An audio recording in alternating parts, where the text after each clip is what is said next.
Elias Croft hadn't spoken to another human being in 11 months, and he'd planned to keep it that way. The mountain had an agreement with him. He left it alone. It left him alone. He asked no questions of the weather, the silence, or God. He'd buried his questions alongside everything else he'd lost 10 years ago in a fire that smelled of kerosene and corporate greed. So when Shadow 70 pounds of Grey Wolf, with absolutely no respect for Elias's life choices, planted himself beside the collapsed woman in the snow and refused to move, Elias did what any reasonable hermit would do. Elias cursed, extensively. Then he looked down at what had fallen from her coat pocket, and the blood drained from his face. The detonator casing lay half buried in the snow, its brass surface catching the gray winter light. Small, unremarkable to anyone who hadn't spent 10 years trying to forget what that particular stamp meant. The initials pressed into the metal TCC Thorn Copper Company were worn but unmistakable. Elias had last seen that marking on the morning his entire world burned to the ground. Shadow whined softly and pressed his massive head against the woman's shoulder. Elias stood very still for a long moment. The wind moved through the pines above them, sending a curtain of snow spiraling down from the branches. His jaw tightened. His hands did not. He reached down and picked her up. She weighed more than he expected, solid and real, in a way that made the decision feel heavier than it already was. He told himself it was the casing. He told himself it had nothing to do with the way her fingers had curled instinctively around Shadow's fur, even in unconsciousness, the way a person reaches for the one warm thing left in a cold world. He was lying to himself, but he was practiced at that. The cabin was 1.5 miles up the slope, hidden behind a ridge line that most men gave up on before they reached it. That was the point. Elias had built it that way, chosen the site the way an animal chooses its den, for invisibility first, and comfort not at all. He carried her the entire distance without stopping, Shadow moving silent and close at his left heel. And by the time he shouldered the door open, the last of the afternoon light had gone thin and silver behind the peaks. He laid her on the cot near the hearth and started the fire. That was all he intended to do: start the fire, leave a blanket, walk away. He was not a doctor. He was not a good man in any of the ways that counted in polite company. He was a man who had chosen the mountain precisely because it asked nothing of him, and he had gotten very comfortable with that arrangement. But her hands were the color of ash, the kind of cold that does not announce itself loudly, that settles into the skin, quiet and permanent. And Elias had seen enough winters to know what that color meant if left alone. He pulled off her boots. Her feet were worse. He worked without thinking, without letting himself think, filling a basin with water that was cold enough to be useful without being cruel, guiding the heat back into her extremities, the slow, methodical way his mother had taught him before he had anything worth losing. Shadow settled himself across the threshold of the door like a living rug and watched with yellow eyes that missed nothing. She came back to consciousness in pieces. First, a sound low and involuntary, the kind a person makes when pain reminds them they are still alive. Then her eyes dark brown and startlingly sharp, even half frozen, finding the ceiling, then the fire, then him. She did not scream. He noted that. "You're frostbitten," he said, because it seemed like the kind of thing that needed saying. "Not severe. You'll keep your toes." She stared at him for a moment. Something moved behind her eyes, a rapid internal calculation he recognized because he had done it himself in bad situations. Assessing the room. The exits, whether the man holding her feet was a threat or simply the next problem in a long series of problems. "The men," she said. Her voice came out rougher than she probably intended. "The dogs." "Gone." He set her foot down and stood. "I discourage trespassers." "Discourage? You discouraged them." She said it flatly, not quite a question. "Elias Croft," he said. "This is my mountain. Those men were not welcome on it." She absorbed this. Then slowly, she pushed herself upright against the wall, and he watched her take in the cabin the same way she had taken in him methodically, without fear, which was either courage or shock, and he couldn't yet tell which. "Martha Calloway," she said. He almost said he didn't ask. Instead, he turned to the hearth and put the basin aside and decided that feeding her was a practical matter and not a sentimental one, because a dead woman in his cabin was considerably more trouble than a living one. She ate without ceremony. He respected that too. It was only later, when the fire had settled into a steady burn and the wind outside had climbed to the kind of pitch that made the cabin walls feel like a kindness, that he went through her coat. Not for any reason he was proud of. The casing was already burning a hole in his thinking, and if she was carrying something that connected to Thorn Copper Company, he needed to know what and why before he made any further decisions about her presence here. He found the ledger first. Worn, water-stained at the corners, the pages warped from where they had been pressed hard against her body. He opened it and read 3 pages, and then stopped and read them again. Then he found the deed. It was folded into a square so small it had been sewn into the coat lining with crude, careful stitches, the kind of hiding that takes deliberate planning and a very particular kind of fear. He unfolded it at the table with the lamp pulled close, and he read it twice. And then he looked across the cabin at the woman sitting on his cot with a tin cup of coffee, cradled in both damaged hands, watching him with those dark, unreadable eyes. "This mountain, see," he said, "the whole north face and the ridge above the Copperhead seam." He held the deed up. "This is yours." She said nothing. "Martha." The word came out harder than he meant it to. "This is a legal claim, registered and witnessed. If this is genuine, Silas Thorn has been sitting on your land for 7 years. "I know what it is." "Then why in God's name were you cleaning his floors?" The question came out with more heat than he intended, but it was already in the air between them, and he watched something shift in her expression. Not hurt exactly. More like the face a person makes when they have been waiting for someone to finally ask the obvious thing, and now that it has arrived, they are not sure they are ready to answer it. She set the cup down. She looked at her hands, still faintly red at the knuckles where the cold had done its worst work, and then she looked at him. "He knew about the deed," she said. "Silas found out 2 years after my father died. He came to me with names." She paused. "People I cared about. The Hennessy family, 3 children under 10. Old Cora Briggs, who taught school for 30 years. The Wainwright boys, who worked my father's claim before everything fell apart." Her voice was steady, which somehow made it worse.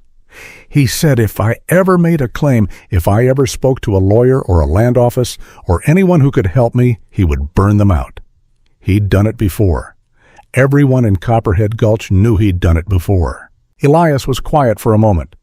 "So you hid," he said. "I survived," she said. "There's a difference. Is there?" He did not say it as a question. She looked at him with something that was not quite anger and not quite pity, and was perhaps a precise combination of both. "You've been on this mountain for how long?" He didn't answer. "Shadow found me in the snow," she said. "Not you. You were going to send me back down." She tilted her head slightly. "How is that different from what I did? I kept my head down and my mouth shut to protect the people I loved. You climbed a mountain and locked the door." She let that sit for exactly 1 beat. "At least I had a reason that wasn't just grief." The fire popped. Shadow lifted his head from the doorway threshold, regarded them both with ancient disinterest, and set it back down. Elias looked at the deed in his hands. He looked at the ledger. He looked at the detonator casing sitting on the table between them like a small, ugly confession, its TCC stamp visible even at this distance. and he thought about the morning his farm burned, and the company man who had stood at the edge of the property line, watching it go, with the particular blank expression of someone being paid not to feel anything. He set the deed down carefully on the table. "Tell me everything yet," he said. "From the beginning. Leave nothing out." She studied him for a long moment. Outside, the blizzard pressed against the cabin with the full weight of the high country winter, and the pine trees bent, and the dark came down complete. And Martha Calloway wrapped both hands around her coffee cup and began to talk. She talked for a long time. Elias did not interrupt. He had learned in the years before the mountain that people who had been silent too long needed to be let out slowly, like pressure from a valve, and that the worst thing you could do was ask questions in the middle. So he sat across from her with his elbows on the table and his hands folded, and he listened, the way you listen to weather attentively and without judgment, because the information matters even when the news is bad. Martha Calloway had come to Copperhead Gulch at 19, following her father, who had followed a rumor of copper and silver up into the high country, the way men of that era followed rumors with more faith than sense and just enough luck to make the faith seem justified. Gerald Calloway had been a careful man, a surveyor by training, and where other prospectors dug by instinct, he measured and mapped and recorded. What he found on the north face of the ridge was not copper. It was gold, deep and stubborn, and threaded through the rock in veins so thick a man could see them by lamplight from 20 feet back. He had filed his claim quietly. He had registered the deed in the county seat 2 days before Silas Thorne's men arrived to encourage him otherwise. Gerald Calloway had been many things, but he had not been a fool, and he had known from the moment the first Thorne man showed up, asking polite questions about the north face, that he was standing at the edge of something that would consume him if he let it. He had died 3 years later of a fever that the doctor in town called natural, and that Martha had never entirely believed was. She was 22. She had the deed. She had her father's maps and his survey notes and his careful, precise records of every vein and seam on the north face of that mountain. What she did not have was money or allies or the kind of name that meant anything in a town Silas Thorne had been quietly purchasing for the better part of a decade. Thorne had come to her 3 months after the funeral hat in hand, voice-measured and reasonable offering, to buy the claim at a price that was insultingly low and framed as generosity. She had declined. He had come back a week later with a different tone and a list of names, and she had understood then with the clarity of a person who has just stepped off a ledge and feels the air that the ground she had been standing on was already gone. She hid the deed. She took the job he offered cleaning his office and keeping his books, and she kept her head down and her mouth shut, and she watched and she waited, and she remembered everything. Elias said nothing when she finished. The fire had burned low, and he stood to add wood to it, moving with the economical deliberateness of a man who has lived alone long enough that his body handles the practical things while his mind goes elsewhere. "The ledger," he said, finally settling back into his chair. "How long have you been building it?" 4 years. She said it without pride and without apology. "He thinks I can barely read." "Can you?" She looked at him with the particular expression of a woman who has spent her entire adult life being underestimated and has made her peace with it. "My father was a surveyor. I grew up reading topographical maps and legal documents and mineral surveys. I have a memory for numbers." She paused.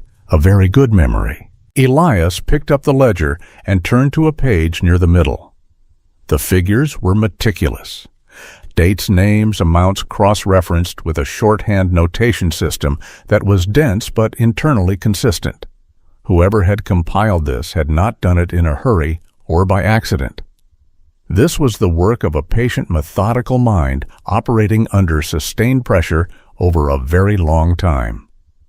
"The mine collapse," he said, "August of last year, August 14th.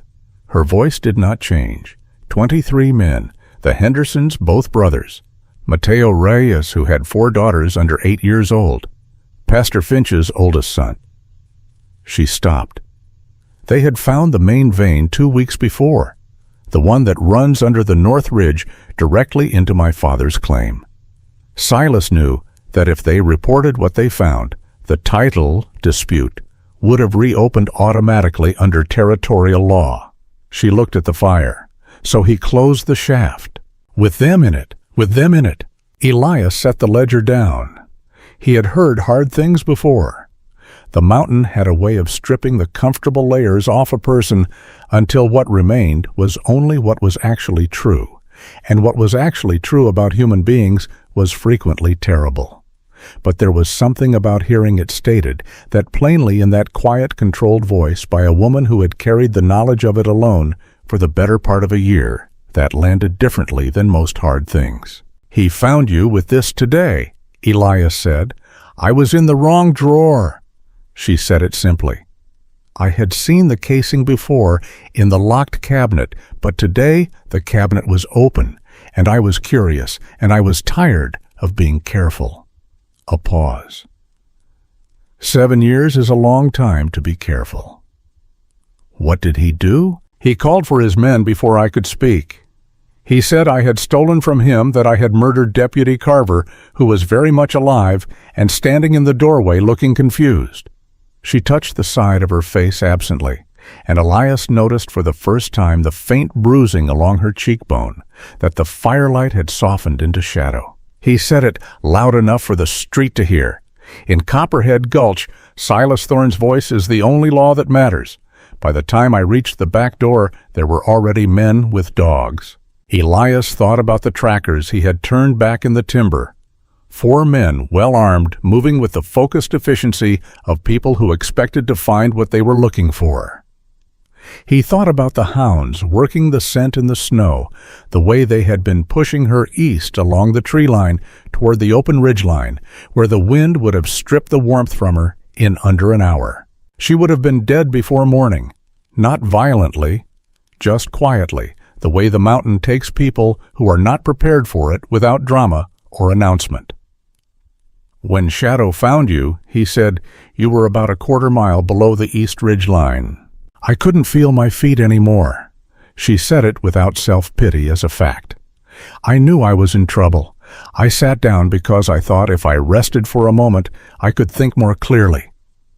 She glanced at Shadow, who had relocated from the doorway to a position directly beside the cot, where he lay with his chin on his forepaws and his yellow eyes half closed.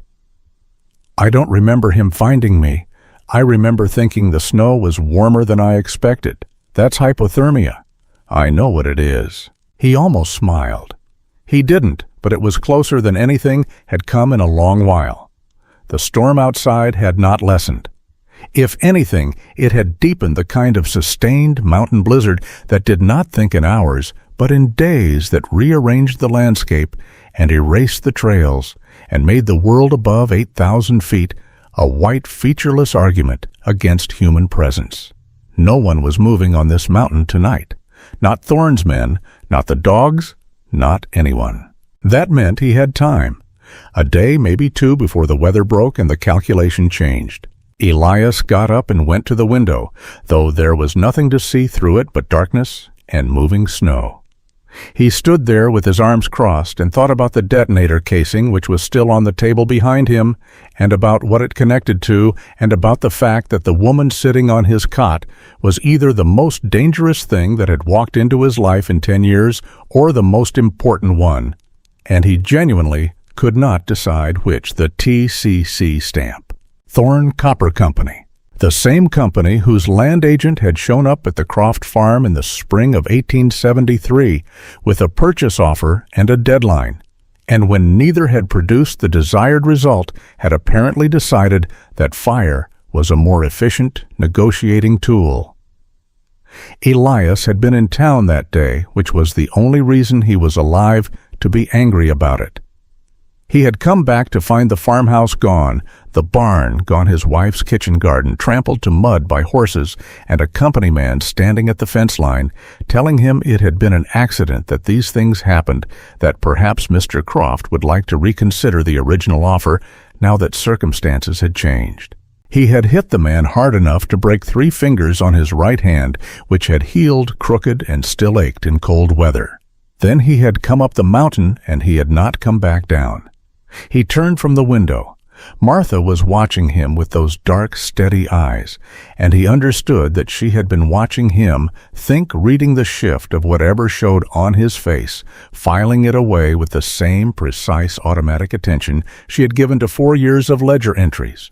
"You knew about the company," she said. It was not a question. Not directly. He came back to the table and sat. Thorn Copper was operating as a land acquisition front 10 years ago in this territory. They burned a farm to push a family off mineral rights. He paused. "My farm." She was quiet for a moment. Something moved through her expression. Not surprise exactly, but a kind of grim recognition. The look of a person who has just watched 2 separate terrible things reveal themselves as the same terrible thing. "He's been doing this for at least 10 years, she said. "Longer, I'd guess. Men like Thorn don't start with a mine collapse. They work up to it. The ledger goes back 12 years. She said it carefully. "I didn't understand all of it when I started. Some of the entries were in a shorthand I had to learn by context. But the pattern is clear once you see it." She folded her hands in her lap. Property. Acquisition, resistance, resolution. She said the last word the way you say a word that has been hollowed out and refilled with something worse. He has a word for it in his own records. Resolution. Elias looked at the ledger on the table between them. 12 years of resolutions, 23 men in a collapsed shaft, a dead surveyor's fever that came at a convenient time, a daughter kept in deliberate poverty and servitude to prevent her from claiming what her father had bled to leave her. Outside, the blizzard pressed and howled and rearranged the world, and inside the cabin, the fire burned steady and orange, and shadow breathed slow and even on the floor, and Elias Croft, who had come up this mountain to be done with the world and all its ugly business, sat across from Martha Calloway and felt something he had not felt in a very long time. Not anger. He had never stopped feeling that. Something older and more deliberate. The particular quality of attention a man gives to a problem he has decided finally and without reservation to solve. They did not make a plan that night. The blizzard made the decision for them, settling in with the kind of permanence that the high country reserves for its worst winters, stacking snow against the cabin door, in drifts that reached the lower hinge by morning. Elias dug them out at first light, while Martha slept working the shovel in the gray pre-dawn quiet, with shadow moving in circles around him, nose down, reading the night's news from the snow. No tracks, no men, nothing had come up the mountain in the dark. He stood at the top of the cut he had made and looked out at the white, absolute stillness of the ridge, and felt the particular quality of borrowed time. Inside, Martha was already awake when he came back in, sitting at the table with the ledger open and a piece of paper in front of her that she had apparently found in the drawer he kept odds and ends in. She was writing in a small, precise hand, transferring figures onto a cleaner page, organizing something. She did not look up when he stamped the snow from his boots. She said, "Coffee is on," and went back to her work. He poured a cup and stood at the hearth and watched her for a moment without meaning to. She had braided her hair back, working with what she had available, which was nothing, so she had used a strip of rawhide from the mending pile near the door. Her coat was hung on the peg beside his. Her boots were by the fire, drying out set with the careful deliberateness of someone who understands that dry boots tomorrow matter as much as anything else. She had assessed the cabin in the night he realized the way she assessed everything and had made small practical adjustments that she had not asked permission for and had not announced. He found he did not mind. The days took on a shape that neither of them designed, but both of them fell into the way two people sharing a small space either destroy each other or develop a working grammar of coexistence. Elias chopped wood in the mornings. Martha organized the food stores and inventoried what they had, producing a written account of provisions that was more thorough than anything Elias had done in 10 years of living here. He brought in snow to melt for water. She mended the tear in his second coat with stitches that were smaller and more even than the ones he would have made. They ate together without much conversation and found that the silence between them was not uncomfortable, which surprised him more than he expected. The frostbite healed slowly. Her fingers gave her trouble on the second day, stiffening in the cold when she tried to help him stack the cut wood outside the door. And he took her hands without thinking and worked them between his palms, the way he had done the first night, pressing warmth back into the joints, and she went very still and did not pull away. He became aware after a moment of the quality of that stillness. He let go and went back inside, and neither of them mentioned it. Shadow had appointed himself Martha's responsibility, which was not a dynamic Elias had anticipated and was not entirely sure how he felt about. The wolf had always been selectively social, tolerating Elias the way a wild thing tolerates a person who does not push for more than is offered. With Martha, he was different.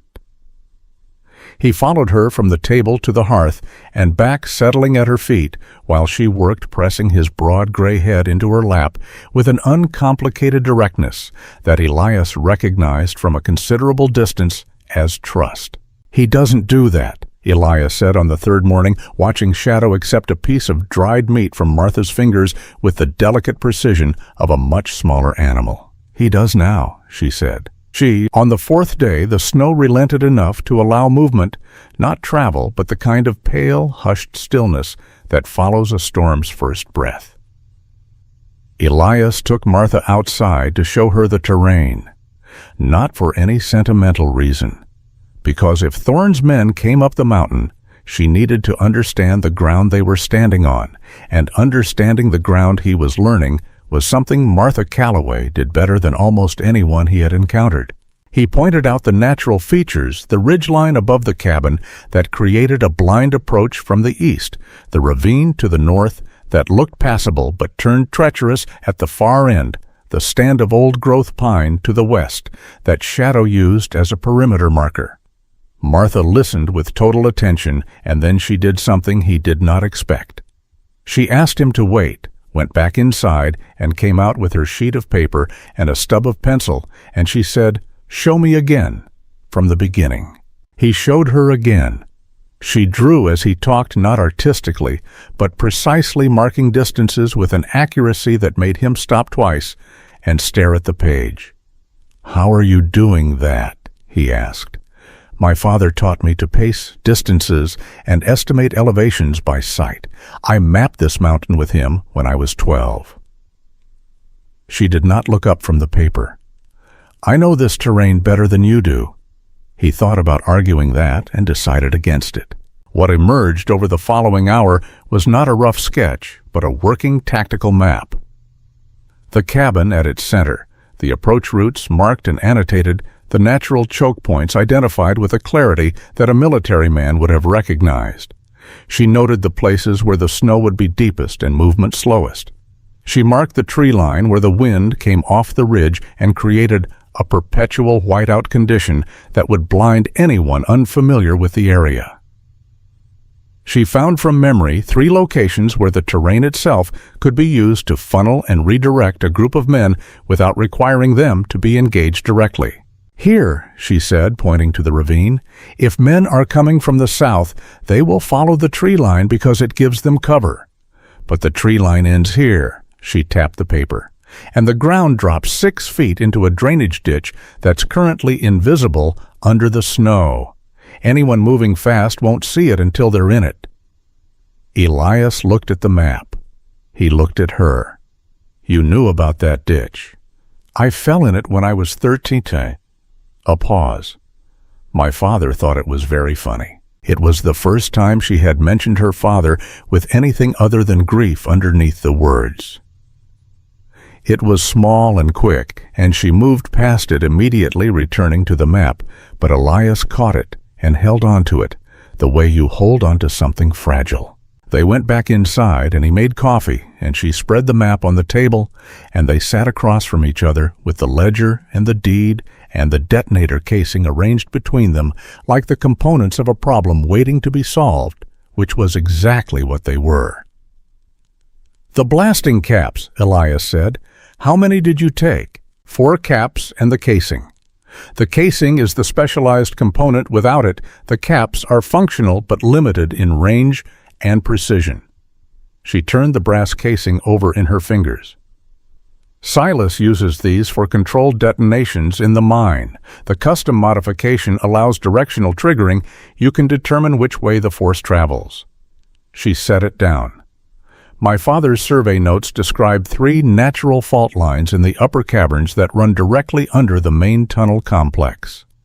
A precisely directed charge at any one of those points would not destroy the mine, but it would make enough noise and movement to convince anyone nearby that the mountain was coming down." Elias was quiet for a moment. "You knew that before you took them." She met his eyes steadily. "I have been planning for the possibility of this conversation for 4 years." He sat back in his chair. Outside, the wind moved through the pines in long, low sweeps, and the fire shifted and settled, and Shadow lifted his head from Martha's feet and looked at Elias with those yellow eyes that seemed, in the particular way of very intelligent animals, to be following the conversation with a considered opinion of their own. "There's a circuit judge," Elias said, "Harlan Briggs. He rides the Northern Territory Circuit out of Fort Halloway. He is one of 3 men in this region that Thorne has not managed to purchase, buy, around, or frighten into compliance." He paused. "I know this because I spent 6 months after the fire trying to find someone who would hear a case against Thorne Copper, and Briggs was the name I kept arriving at, always 2 weeks behind his circuit." "If we get the ledger and the deed to Briggs," Martha said, "it doesn't matter what Thorne says we did. The documentation makes the case without us." He tapped the ledger. "This alone is enough to open a criminal investigation. Add the deed and the survey records and a land claim predating his operation by 3 years, and Silas Thorne does not have a legal position left to stand on. We have to survive long enough to reach Briggs." "Yes." She looked at the map. He looked at her. There was a moment, long and quiet, in which the fire burned and the wind ran along the roof and something shifted in the cabin that was not the weather or the wood settling, but something less definable, the particular atmospheric change that occurs when 2 people who have been carefully maintaining a practical distance become aware simultaneously that the distance is shorter than either of them had believed. Elias picked up his coffee cup. He said, "You should rest your hands. The cold tomorrow will be harder than today." Martha looked at him for a moment with an expression he could not entirely read, and then she nodded and looked back at the map. "There is one more approach route," she said, "from the northwest above the timberline. Most men won't attempt it because above 11,000 feet the wind is unpredictable and the exposed sections are dangerous." She traced the line with her finger. "But Silas will have a man who knows this mountain. He always has someone local." "Decker," Elias said. She looked up. "You know him?" "He guided a survey party through here 8 years ago. He knows the northwest approach." Elias set his cup down. "He also has a bad left knee that gives out above 10,000 feet in cold weather. I watched him favor it the entire 3 days I tracked that survey party off my land." Martha stared at him. "You tracked a survey party for 3 days?" "They were on my mountain." She was quiet for a moment. Then very carefully she said, "Elias." That survey party was assessing the northwest face for mineral rights on behalf of Thorne Copper. He went still. "It's in the ledger," she said quietly. "Survey Expedition Northwest Approach, August 1877. Decker listed as guide. Assessment returned negative for mineral value." She paused. "Which was false. I believe they found evidence of the gold vein extending further west than my father's original survey indicated, and Decker was paid to report nothing. Elias looked at the table. He thought about 3 days in the timber moving parallel to a group of men he had assumed were trespassing surveyors hired by some distant company with no connection to his own history. He thought about how close that had been, how easily he had turned them back and dismissed it and returned to the business of being invisible. "He has been circling this mountain for years," Elias said. "He has been waiting for me to make a mistake," Martha said, "and I finally made one." The word finally carried something in it that was not self-recrimination, but was heavier than simple observation. 7 years of perfect caution, of smaller and smaller movements of making herself invisible, in the way that women learn to make themselves invisible in towns owned by dangerous men, and in the end it had been a moment of exhausted curiosity, one open cabinet on one tired afternoon that had broken it open. Elias looked at her across the table. The lamplight was on the left side of her face, and the fire was on the right, and in the space between the two she looked not like a woman who had made a mistake, but like a woman who had, after 7 years, simply run out of the particular energy required to keep choosing fear. He understood that. More than most things he had encountered in a long time, he understood that exactly. "You didn't make a mistake," he said. His voice came out quieter than he intended. "You ran out of reasons to keep hiding. That's different." She looked at him.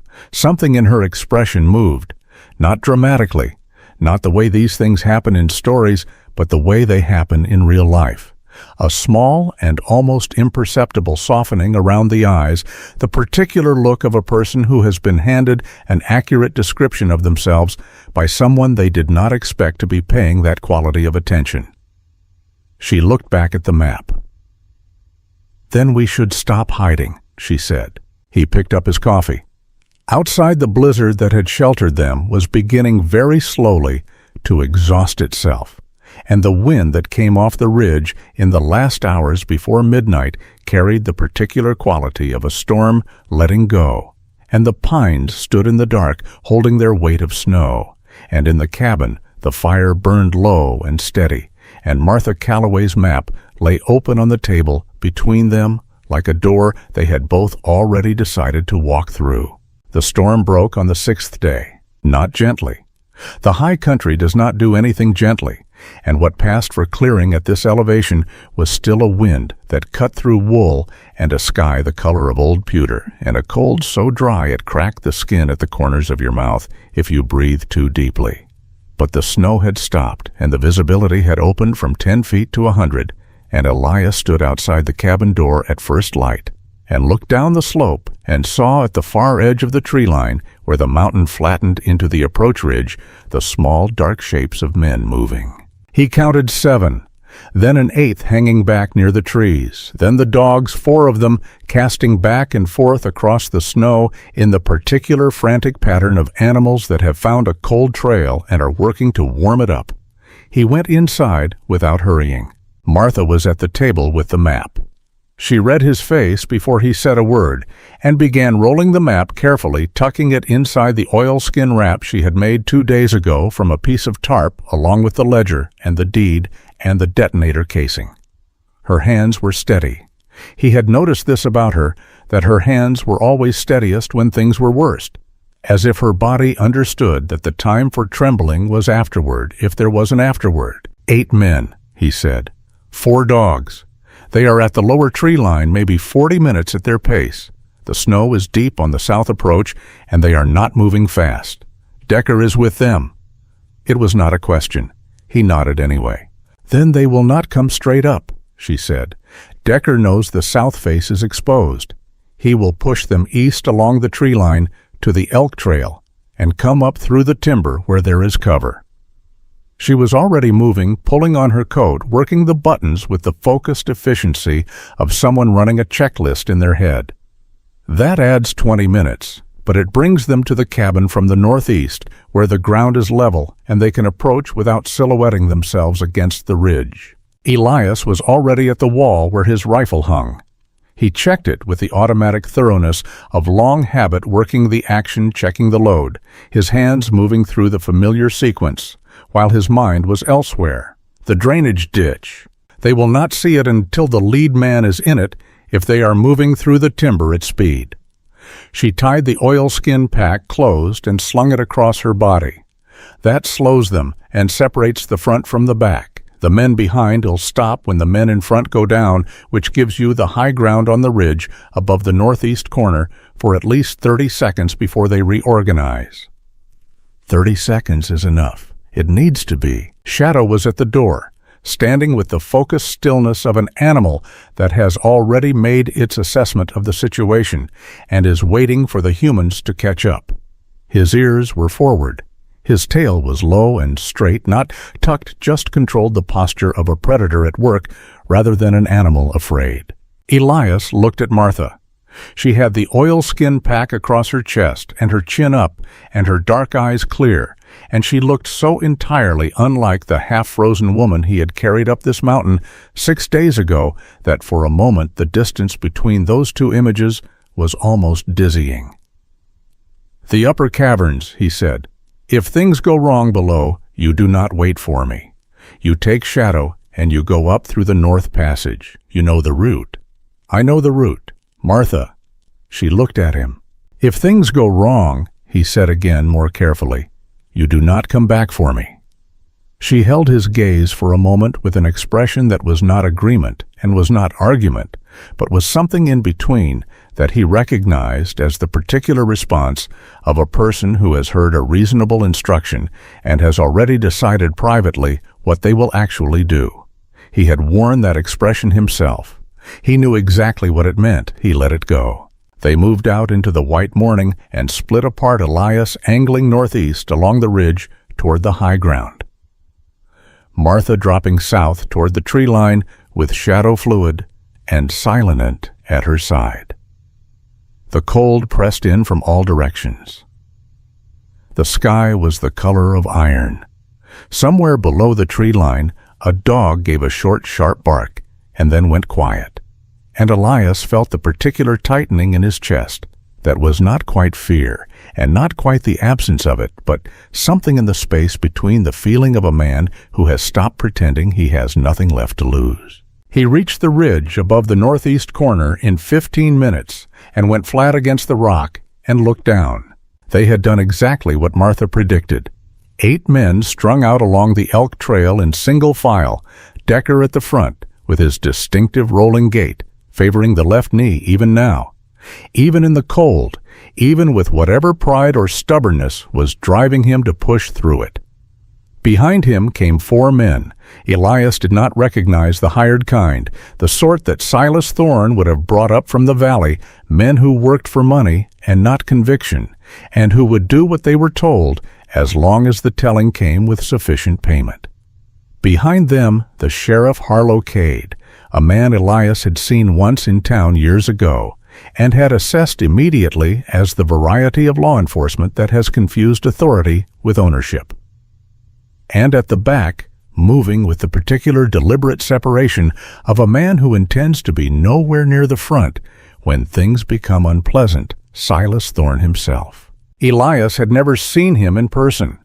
He had seen his name in documents and heard his voice described and understood him through the accumulated evidence of a decade of damage. But the man himself was a surprise, not in size or bearing, but in the complete ordinariness of him. Medium height, a good coat, the face of a banker or a merchant comfortable and unremarkable, the kind of face that does not advertise what it is willing to do. The lead man hit the drainage ditch.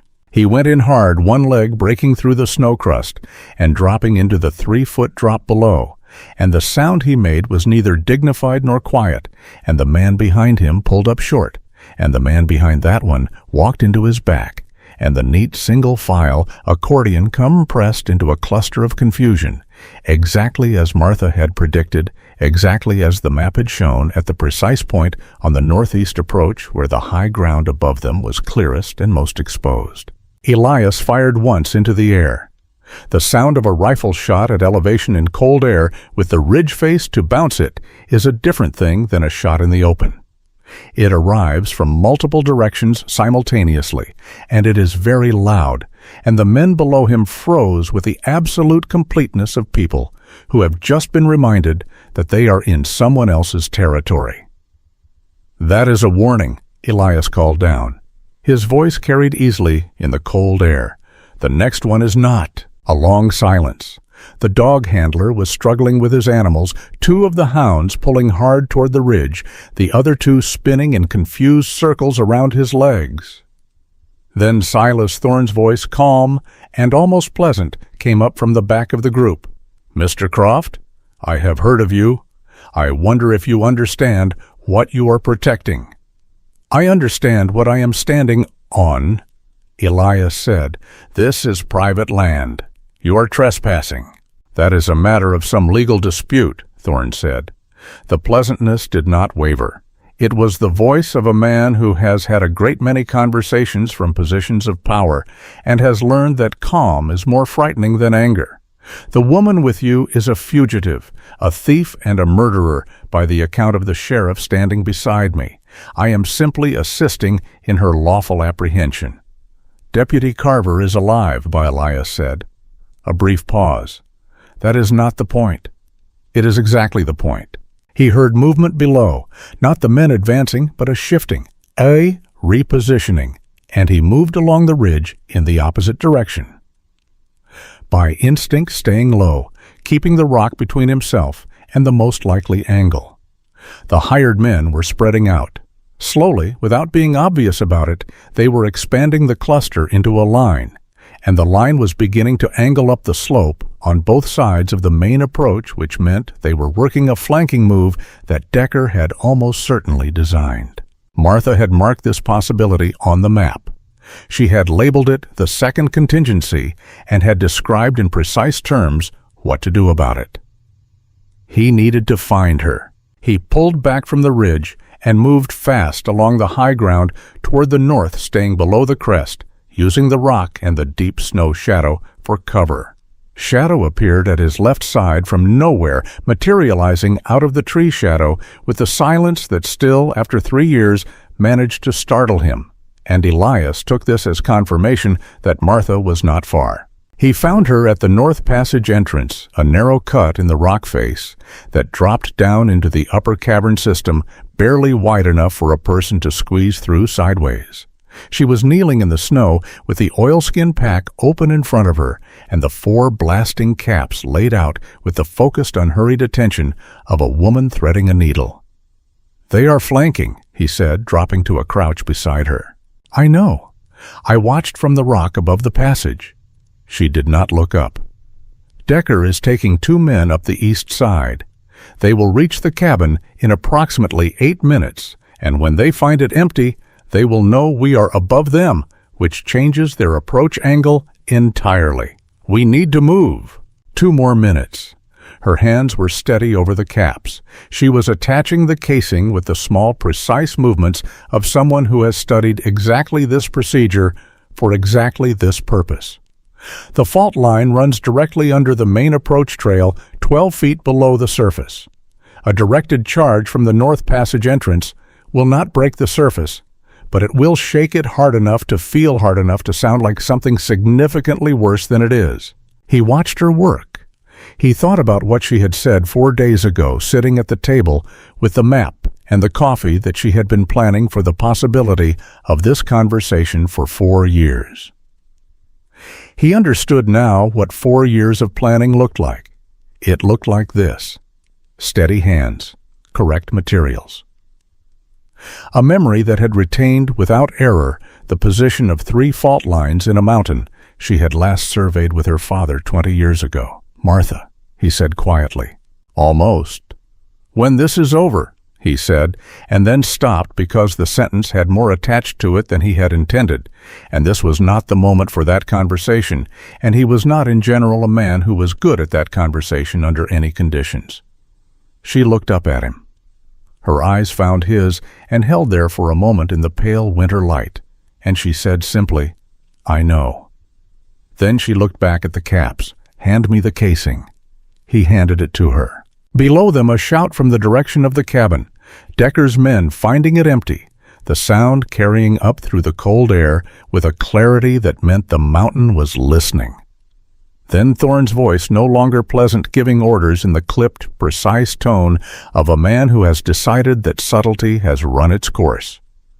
"They are coming up," Elias said. "Yes," Martha said. She made the final connection, checked it once with a look that was not uncertainty but verification, and stood up. She held the trigger assembly in her right hand, the cord running back behind them into the passage entrance, and she looked at Elias with an expression he would remember for a long time afterward. Not triumph and not fear, but something clear and settled and absolutely decided. "When I say move," she said, "we go up, what?" He nodded. Below on the snow slope, the first of the flanking men came into view around the east side of the cabin, and then two more, and Decker behind them pointing up toward the ridge with the particular purposeful gesture of a man who has just worked out exactly where his quarry has gone. At the base of the approach, the main group was beginning to move again, Thorn among them now, no longer hanging back, his ordinary banker's face tipped upward toward the ridge with an expression that was even at this distance, unmistakably, the expression of a man who intends to end something. He shouted up at them. His voice came clean and sharp through the cold air. And what he said was not law and not negotiation and not anything that a man says when he believes he needs to justify himself. It was the unguarded speech of a man in front of his own hired men. On a mountain he believed he already owned speaking to two people. He fully expected to bury here. Every word of it reached Elias clearly. Every word of it reached Martha clearly. And every word of it without either of them discussing it or deciding it was a confession. Martha pressed the trigger. The fault line answered. It was not an explosion. It was deeper than that, a concussive thrum that moved up through the rock and into the soles of their feet and kept moving, a wave that rolled through the mountain the way sound rolls through water. And on the south slope below, the approach trail, the snow surface shuddered and cracked in a line 20 feet wide, and the men crossing it went down in a chaos of broken footing and noise. And the sound that came off the ridge face was enormous and primordial and deeply convincing, and every man on that slope, for one very important moment, believed the mountain was falling on them. "Move," Martha said. They moved. They went up through the north passage in single file, Elias first, then Martha, then Shadow moving behind them both, like a gray current in the dark. The passage was narrow, and the rock was cold enough to burn bare skin, and the sound from below had not stopped men shouting, dogs barking, the deep structural groaning of a mountain that had been disturbed in its foundations and was making its displeasure known. Martha moved with her hand on the rock wall and her eyes on the dim shape of Elias ahead of her, and she did not look back. The upper caverns opened above the passage like a held breath released. The space was vast and dark and smelled of iron and deep time, and the thin winter light came down through two natural chimneys in the rock ceiling in pale columns that illuminated nothing clearly and everything partially. Martha had been here once before at 14, her father's lamp swinging ahead of her, his voice telling her the names of the formations the way other fathers tell the names of stars.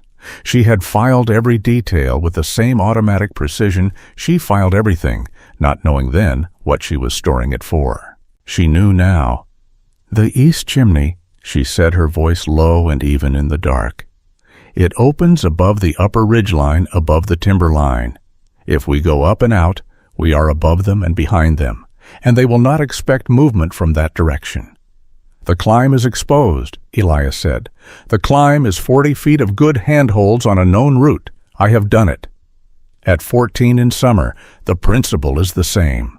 He looked at her in the dim light of the cavern, and she looked back at him with the expression he had learned over 6 days of close proximity meant that the discussion was concluded and the decision had been made.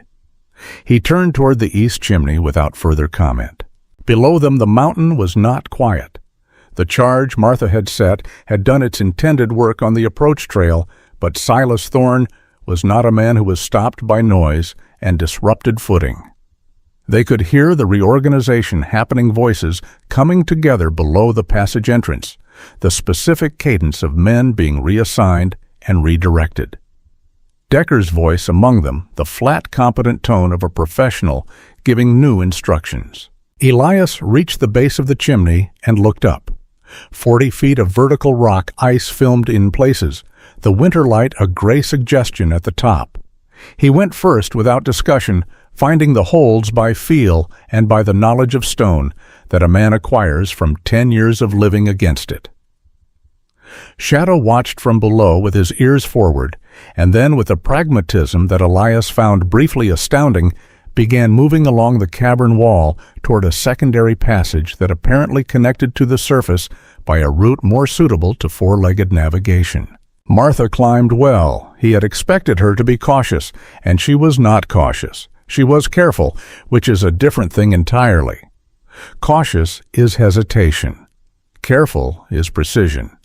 She tested each hold before weighting it, and she moved steadily and without wasted motion, and the only time she paused was when a foothold crumbled, and she redistributed her weight with a calm that he found in the middle of a 40-foot climb above a cavern floor, while armed men reorganized below them, quietly remarkable. They came out onto the upper ridgeline into wind and white light, and a view that extended on a clear day for 60 miles in every direction. Today was not entirely clear, the sky still carrying the gray inheritance of the broken storm, but the visibility was enough. Enough to see the lower slopes. Enough to see the men. Thorne had split his force. 4 men, including Decker, were moving up the east flank toward the cabin, and beyond it toward the ridge, following the track Elias and Martha had made in the snow when they exited this morning. 2 more were working the west side in a wide arc that would eventually bring them above the timberline if they continued. And Thorne himself, with Sheriff Cade and 1 remaining man, was moving directly up the center of the south approach with the deliberate, unhurried pace of a man who knows where his quarry is going to run out of mountain. He was not wrong. The ridgeline ended at the upper cavern system. Above that, the rock was vertical and the exposure was absolute, and there was nowhere further to go. Thorne knew this mountain. He had been studying it for years, assessing it, planning it, measuring it against his ambitions. He knew its limits. What he did not know was that 2 people were already above him. Shadow appeared at Elias's left side from a crack in the rock 20 feet away, shaking snow from his coat with the complete composure of a wolf who has solved the logistical problem to his own satisfaction and sees no reason for fuss. Elias looked at Martha. She was looking down the slope at Thorne.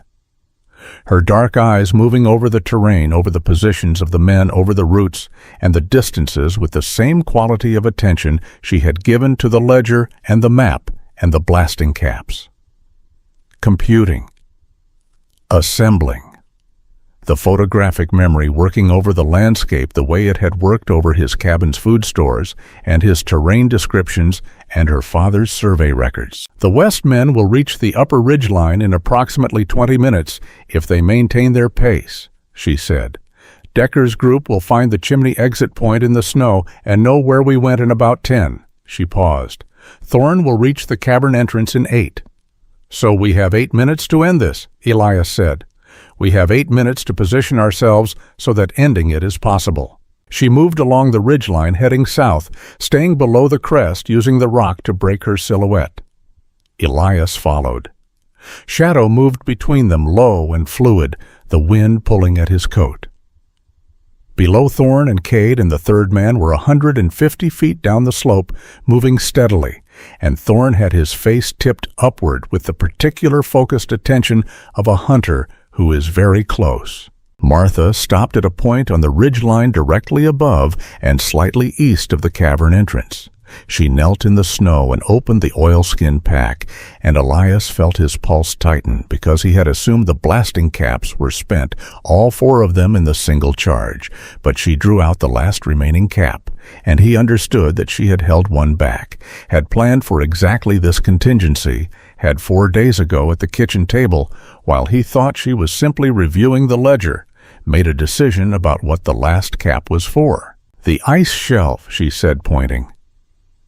Above and to the right of the cavern entrance, a shelf of accumulated ice and compacted snow jutted from the rock face, built up over the winter into a mass that Elias estimated at several tons.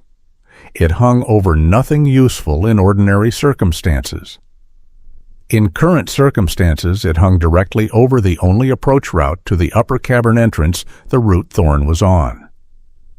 "That is not a controlled detonation," Elias said quietly. "No," she said, "but I am not aiming at the men." He looked at her. "The shelf comes down across the approach route," she said, "here and here." She marked the points with her finger in the air. "It does not reach Thorn's position.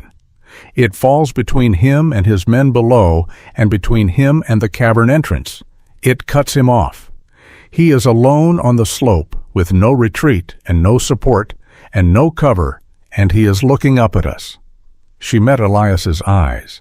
"And then he talks." A long moment passed in which the wind moved across the ridge and shadow pressed against Elias's leg, and below them Silas Thorn continued his patient, steady ascent. "You want him to talk," Elias said. "I want him to say out loud, in front of whatever God is listening and whatever law eventually comes up this mountain, every true thing he has said in private for 12 years. Her voice was even and absolute. "He already started down at the clearing. You heard him." She looked back down the slope. "I want him to finish." Elias thought about the words that had come up the slope from Thorn's unguarded mouth when he believed he was speaking to 2 people he was about to bury. The complete terrible candor of a powerful man who has never had to justify himself to anyone who survived the conversation. He thought about 23 men and a sealed shaft, and the word resolution written in a private ledger. He thought about a farm and kerosene and the crooked fingers on his right hand that ached in cold weather. "All right," he said. She set the charge with the last cap and the timing cord, and they moved back along the ridge to the east and waited. Below, Thorn closed the distance to the shelf crossing beneath it, without looking up the way people cross beneath things that have always been there. And then he was past it, and the approach behind him was clear, and the men below were still coming, and the cavern entrance was 30 feet ahead of him. Martha pulled the cord. The shelf came down in a single massive exhalation of the mountain, a sound like a door the size of a cathedral being slammed, and the snow and ice crossed the approach route in both directions from the detonation point, and the slope below the shelf became impassable in a matter of 4 seconds, and Silas Thorn spun at the sound and looked at the wall of debris behind him, and then looked up. Elias and Martha were standing on the ridgeline above him, in plain sight, not hiding. The distance between them was perhaps 60 feet of open slope. Thorn had a pistol. Elias had a rifle. The arithmetic of that situation was not obscure to anyone present. Thorn looked at Elias. He looked at Martha.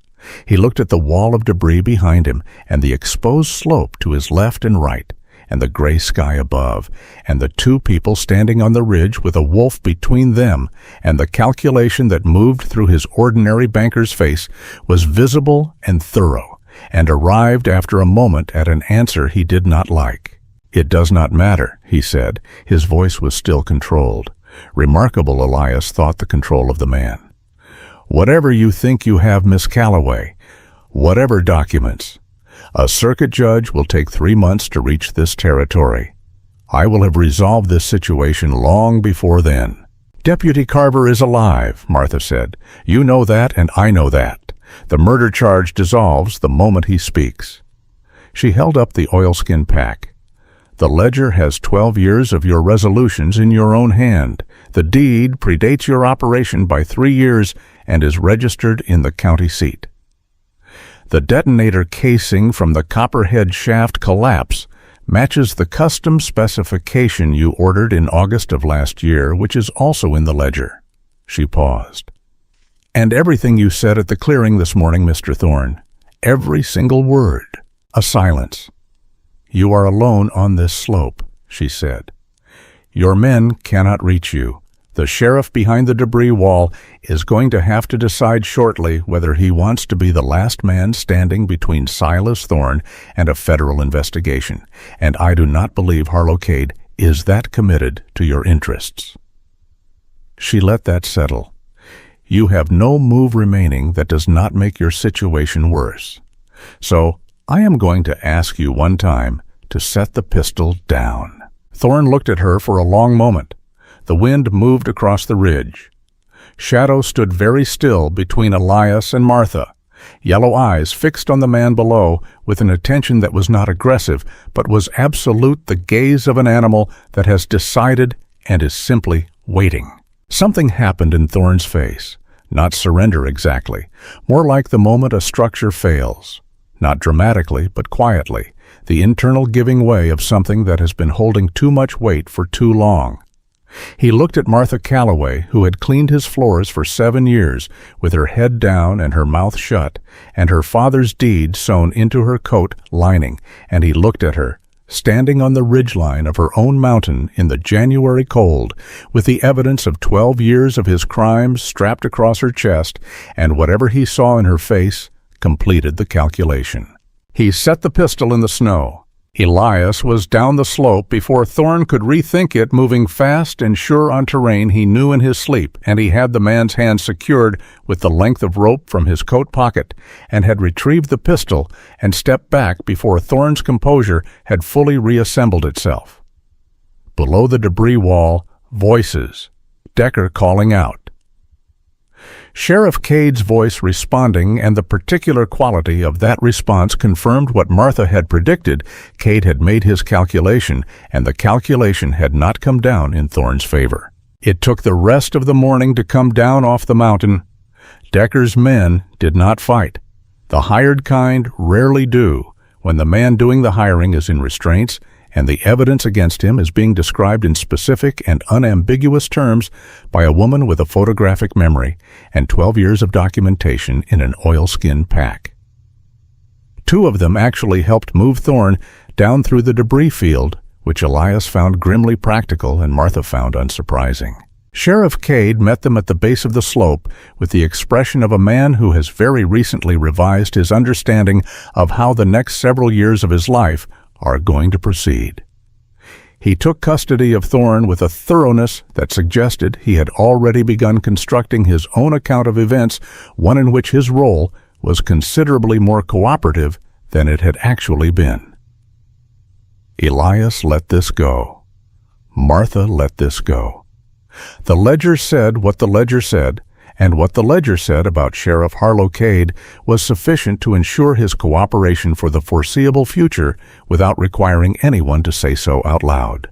They rode into Copperhead Gulch in the late afternoon when the winter light was going flat and gold across the snow, and the main street was quiet, in the way of a town that has heard things and is waiting to see what arrives. Word had preceded them, the way word always precedes things in small towns, carried by the 2 men from Thorne's group who had turned back at the debris field and ridden down the mountain ahead of the rest. People stood in doorways.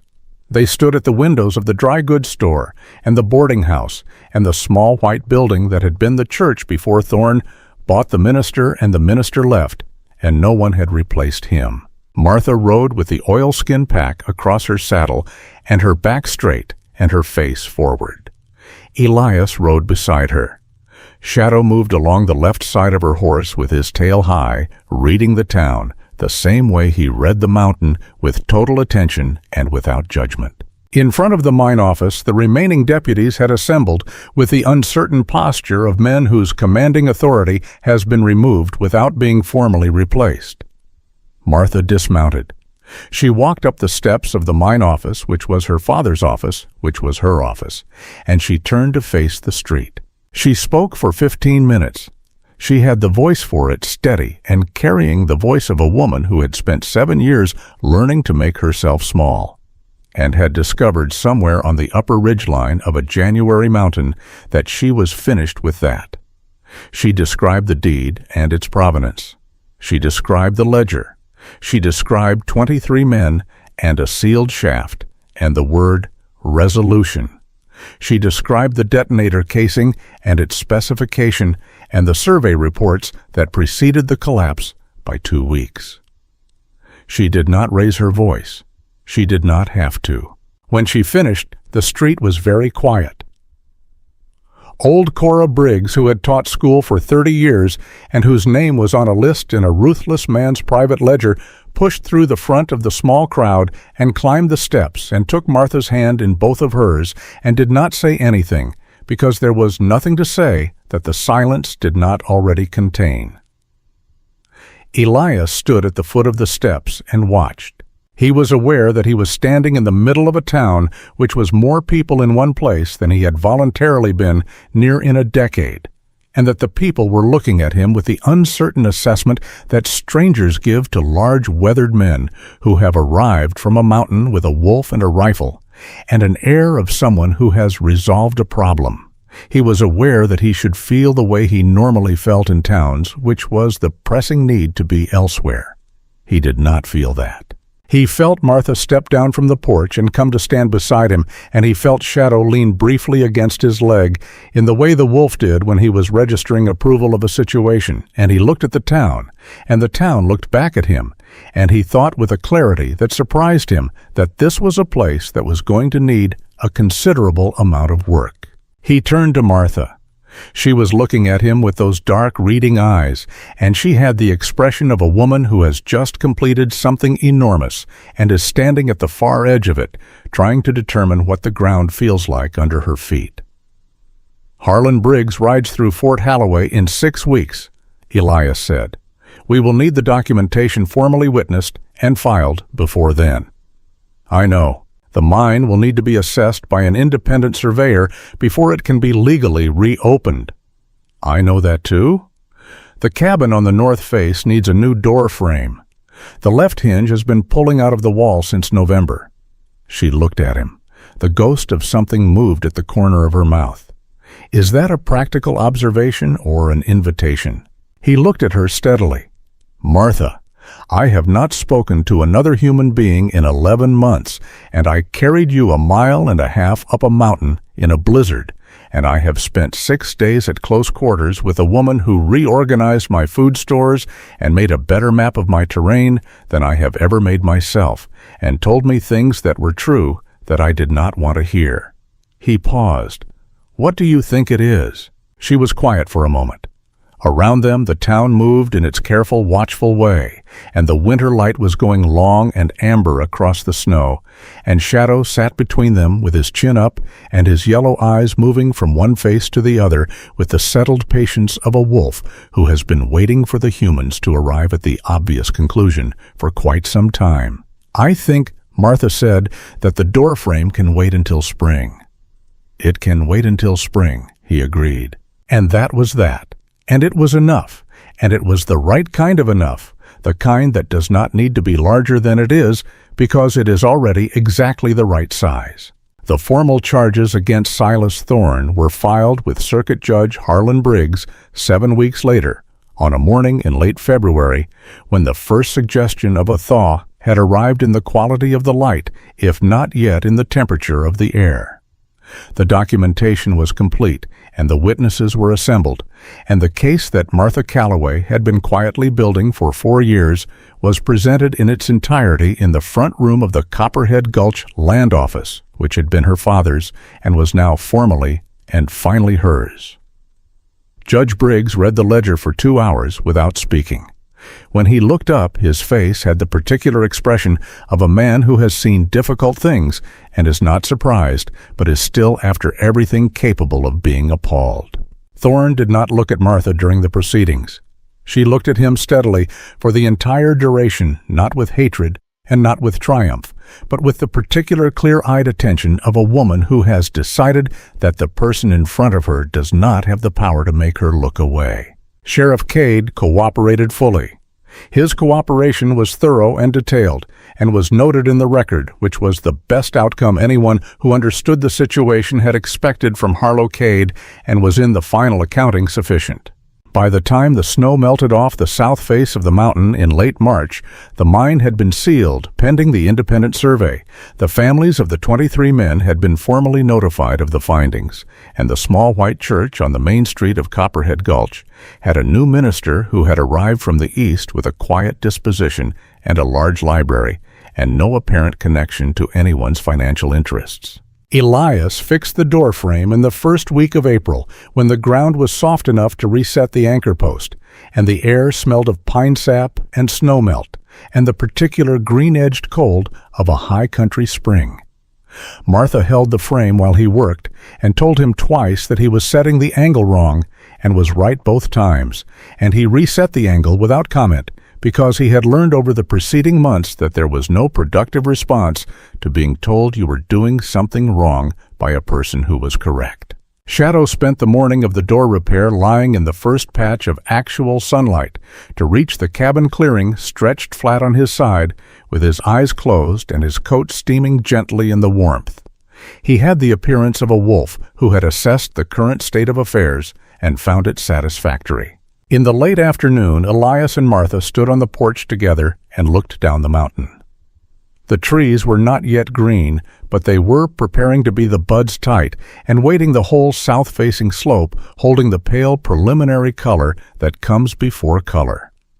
Below the tree line, the town was a scatter of rooftops and chimney smoke in the valley, small and ordinary and continuous, the way towns are when they are not owned by anyone in particular.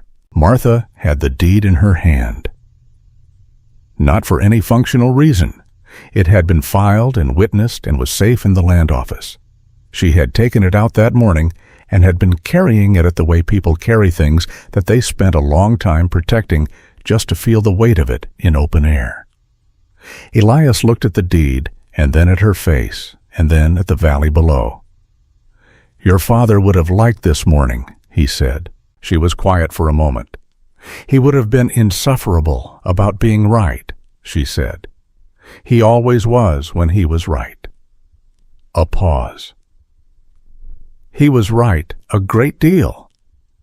Elias put his hand over hers on the railing. She turned her hand over and held his, and they stood like that in the spring afternoon, with the mountain below them and the sky above them going the particular pale blue that comes after a long winter when the light is finally genuinely warm. Shadow opened one eye, determined that nothing required his attention, and closed it again. The mountain was quiet, the kind of quiet that is not empty, but full of the specific sounds of a place that is being itself. Without apology. The wind in the new growth, the far sound of water moving somewhere below the snow line, a bird in the timber calling once and then going still.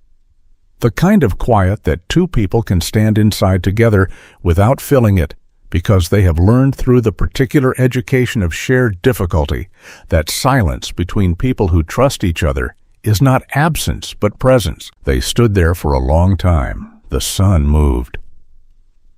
The shadow of the ridge crept across the clearing and touched the edge of the porch, and stopped there as if it understood that this particular light was worth leaving alone a little longer.